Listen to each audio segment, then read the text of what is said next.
Hello, friends. So the other day, I'll have to admit, I got a little bit disgusted. Not with myself or necessarily or anyone in particular, but just with the situation.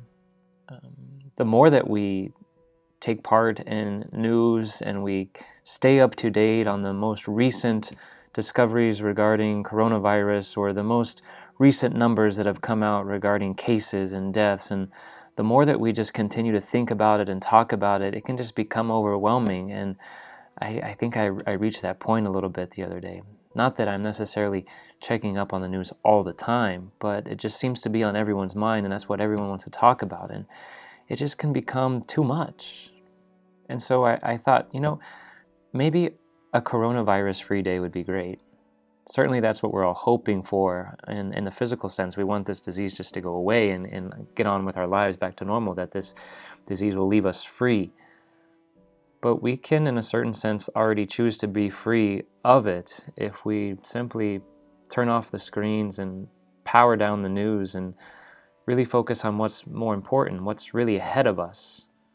Because one thing that always being up to date is not only causing anxiety, but I'm afraid it also might be distracting us from our preparations for Holy Week and Easter. It's Palm Sunday. It's Passion Sunday. Holy Week is here. And if we're not careful, we can just let it slip by. The world around us, in the sense of business and modern life, has pretty much come to a halt, has stopped, has changed. But the liturgical year for us as Catholics continues. Holy Week will still come. The celebration of the Lord's Paschal Mystery will still come. And are we prepared to celebrate it? Certainly, it's going to be a week unlike any other before, because most of us won't be able to take part in liturgies at church, in our parishes. But that doesn't mean that we can't be active in celebrating the Lord's Passion, Death, and Resurrection. It's going to call and put a challenge in our lives of being creative and how we can bring the liturgy into our home, for instance. And the church has great resources. Certainly there's a lot of live streaming masses and liturgies going on, and that's great if you can take part in them. But let us also be reminded of the gift of the church's divine office, or what we call the liturgy of the hours. Maybe learning how to take up morning prayer or evening prayer individually as a family during Holy Thursday, Good Friday, Holy Saturday, Easter Sunday might be a good way. There's great resources. We'll provide you with some of them in the description. On Good Friday, pray the Stations of the Cross at home together. On Holy Thursday, make sure that, in praying the Rosary, that you really focus on those luminous mysteries, especially the institution of the Holy Eucharist.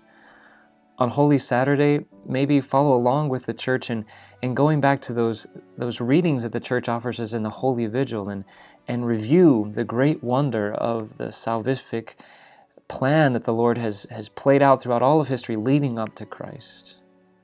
On Easter Sunday, rejoice and make sure that you not only take time to pray and celebrate the Lord's resurrection, but that you take time to rejoice in the Lord as a family. So even though coronavirus is going on around us, let us not let it rule our lives. Let us be free of it in a real sense by turning to the Lord and turning to our faith. God love you and God bless you. Know that we're praying for you here at the seminary.